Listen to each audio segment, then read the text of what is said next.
कैसे करना चाहिए भजन? भजन छिपकर करना चाहिए। बोलो भक्तवत्सल भगवान की जय। किसी को पता ना चले कि आप क्या कर रहे हो। सुमिरन ऐसा कीजिए, सुमिरन ऐसा कीजिए, दूजा लखे न कोई, होठ न फरकत देखिए,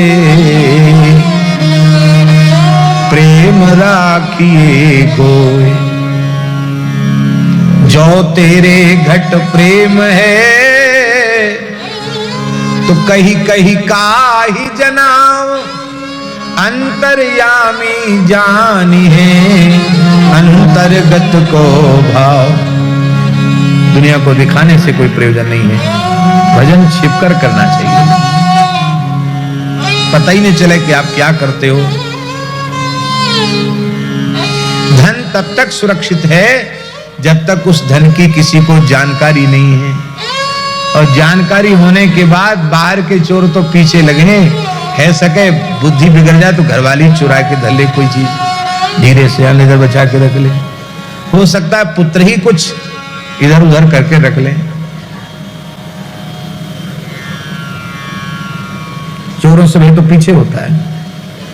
सबसे बड़ी संपत्ति है भजन, और वो बहुत छिपा करके। इसलिए बड़ी विनम्र प्रार्थना है, भगवान की अत्यंत कृपा होती है तब यत्किंचित कुछ अच्छी बातें मन में आती हैं, ध्यान में आती हैं, अनुभूतियां होती हैं। उन अनुभूतियों का प्रकाश जैसे तैसे के सामने नहीं कर, अच्छी बात तक प्रकाश करना ही नहीं चाहिए। यदि संभव हो, आवश्यक समझ में आवे कि कहना जरूरी है, तो अपने गुरुजनों से इस दृष्टि से कहना चाहिए कि हमारा वह मार्ग और आगे बढ़े। प्रचार प्रसार की दृष्टि से नहीं, प्रचार प्रसार से बच करके भजन करना चाहिए। लोक की जो मान्यता है वो भयंकर अग्नि के समान है, वो साधन रूपी, तपस्या रूपी, भजन रूपी जंगल को जलाकर खाक कर देती है। लोक मान्यता से बच करके भजन करें। एक संत थे, गौड़ीय संत थे, मिथिला क्षेत्र के थे, उनका नाम था श्री विपिन बिहारी दास जी। उन्होंने एक घटना सुनाई थी बहुत प्राचीन काल की। उन संत का क्या नाम है वो तो मैं विस्मृत हो गया, मुझे स्मरण में नहीं है, लेकिन एक घटना उन्होंने सुनाई थी कि एक संत थे, बड़े उच्च कोटि के भजन आनंदी महात्मा थे, बहुत उच्च कोटि के, अहर्निश भजन, हरि तज किमपि प्रयोजन नहीं, ऐसे थे। भगवान को छोड़ के कोई प्रयोजन ही नहीं। और श्री जनकपुर में विराजते थे, तो प्रतिदिन जानकी महल में आकर एक बार दर्शन करते थे बस किशोरी जी का, अब फिर अपनी कुटिया में चले जाते। धीरे धीरे भजन की सुगंध फैली और भीड़ बढ़ने लगी। सेठ, साहूकार, राजा, महाराजा जो आओ, चलो बाबा के दर्शन करें। आवे बड़े परेशान हो गए कि क्या करें। जानकी महल में दर्शन करने जाते और लोग रास्ते में भीड़ खड़ी हो जाती। अरे बोले तो दर्शन का सुख भी छिन गया, क्या करें। रहना तो जनकपुर धाम में ही, भजन तो करना ही है, तब क्या करें। युक्ति सोचो, ये भजन बचे कैसे। बोलते किसी से नहीं थे, और श्रद्धा लोगों में होती है तो उनके दर्शन से लोगों की इच्छाएं पूरी हो जाती। तो जनकपुर की ही एक वेश्या थी, बहुत सुंदर नृत्य करती थी। आप एक दिन रात्रि को उसके यहां चले गए अपनी कुटिया से। अब कुंडी खटखटाई, उस देवी ने द्वार खोला, सोचा कोई पुरुष आया होगा धनाढ्य, देखा कि तो महान संत हैं। अब वो देखकर आवाक रही, तब तक तो वो महापुरुष उसके चरणों में पड़ गए और रोते हुए बालक के समान कहा कि माता आप अपने इस बालक को बचा लो। मैं धाम छोड़कर जा नहीं सकता, यहीं रहकर किशोरी जी के चरणों में भजन करना है। और लुटेरे पीछे पड़ गए हैं मुझे भजन नहीं करने देते हैं, आप मेरे ऊपर कृपा करो। उसने कहा क्या कृपा करें महाराज बताओ।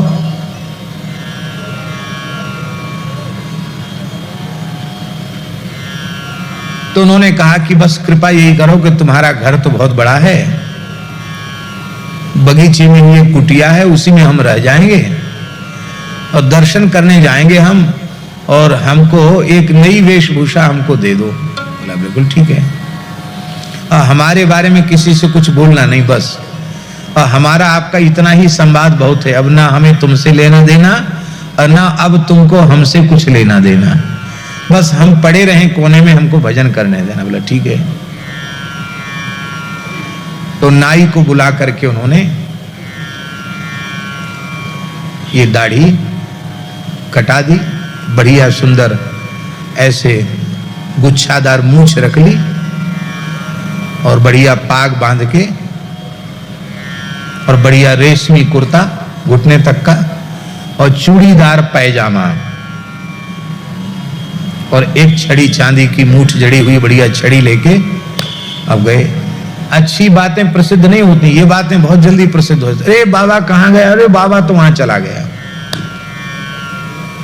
अब तो लोग ने अरे राम राम कुछ नहीं, अरे बेकार सबकी नाक कटा दी, सर्वनाश कर दिया, अब कोई भीड़ भाड़ नहीं, वहां कौन जाए।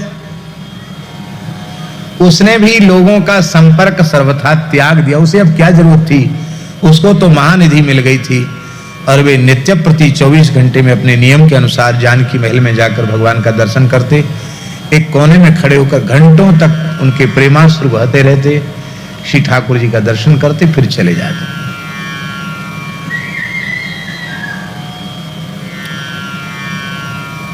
अब लोगों की भीड़ तो बिल्कुल बंद हो गई, दर्शन का नियम उनका नहीं छूटा। धीरे धीरे चर्चा भी लोगों में बंद हो गई, उपेक्षा जैसी कर दी। एक समय उन संत का भजन करते करते भगवत धाम प्रयाण हो गया। प्रयाण जैसे ही हुआ तो उस समय के जो महाराज थे जानकी महल के, उन्होंने देखा कि अकस्मात ठाकुर जी का दीपक बुझ गया। तो ये एक संकेत अच्छा नहीं था। दीपक कैसे ठाकुर जी का बुझा? तुरंत जाए, शांति करवाई, दीपक प्रज्वलित किया। तो पुनः दीपक प्रज्वलित किया तो क्या देखा कि सरकार के नेत्रों से अश्रुधार बह रही है। अरे ये विग्रहों का रोना भी ठीक नहीं है, ये अश्रुधार क्यों बह रही है? बड़े विकल हो गए, ठाकुर जी का पर्दा किया, अनवसर किया। अच्छे महापुरुष थे वे भी, उन्होंने रोकर प्रार्थना की, प्रभु समझ में नहीं आ रहा ये क्या हो गया है।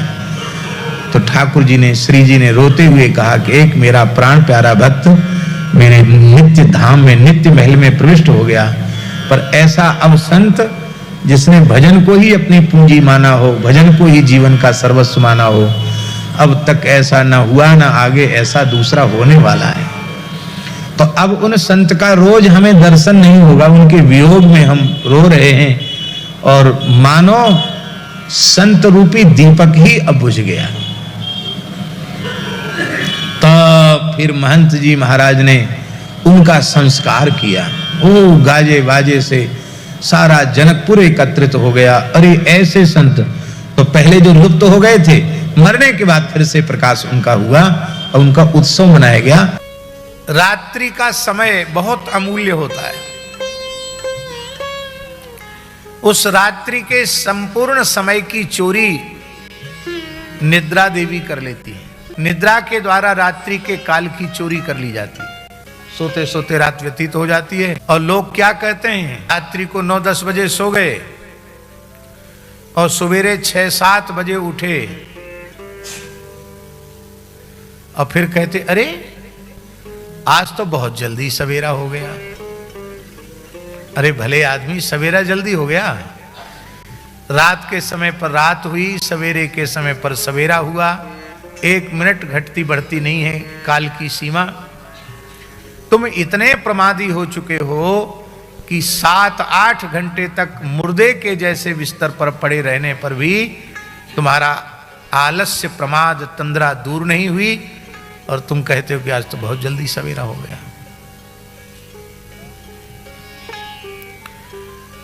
आध्यात्मिक उन्नति यदि किसी व्यक्ति को चाहिए तो उसका पहला नियम है ब्रह्म वेला में शय्या त्याग।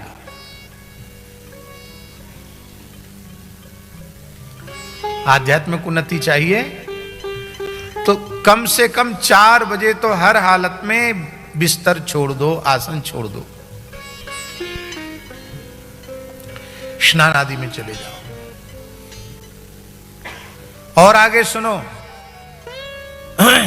भौतिक सुख समृद्धि भी चाहिए तो भी 4 बजे उठना सीखो। दैवी संपत्ति की प्राप्ति के लिए आपको ब्रह्म वेला में जगना पड़ेगा।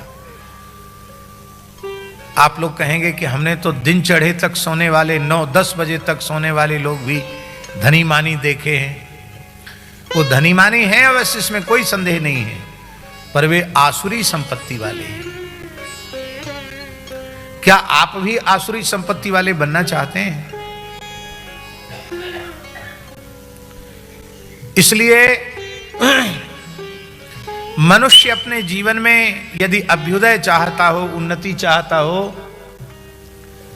तो ठीक 4 बजे उठना आसन से आरंभ कर दे। प्रायः सोने वाले लोग रात्रि में 3-4 बजे के बीच एक बार उन्हें लघु शंका लगती है। प्रायः ऐसा होता है, शरीर की प्रक्रिया है। शरीर की अवस्था अधिक होने लग जाती है तो वेग रोकना कठिन होता है, तो लोग जाते लघु शंका, फिर आके लेट जाते हैं। और अवस्था शरीर की अधिक नहीं होती है, कम होती है, वेग रोकने की क्षमता होती है, तो लघु शंका लगी रहती है, फिर भी पड़े रहते हैं, आलस के मारे लघु शंका करने नहीं जाते हैं। लेकिन हमारा ऐसा मानना है, वो लघु शंका का वेग नहीं है, वो प्रकृति का अलार्म है। वो भगवान जगाते हैं कि भाई तुम उठोगे, लघु शंका के लिए उठोगे तो उठ ही जाओ, अब सो मत, अब सोने का समय नहीं है, अब स्नान ध्यान करके भजन में लग जाओ। लेकिन हम ईश्वरीय संदेश को नहीं मानते। सूर्योदय तक सोने की बात बहुत ही खराब है। साधक कथनचित सूर्योदय तक सो जाए तो उसे पश्चाताप करना चाहिए, इसका प्रायश्चित करना चाहिए। पूरे दिन केवल जल पी करके रहे और भगवान से प्रार्थना करे कि ऐसा दूसरा दिन हमारे जीवन में फिर ना आवे।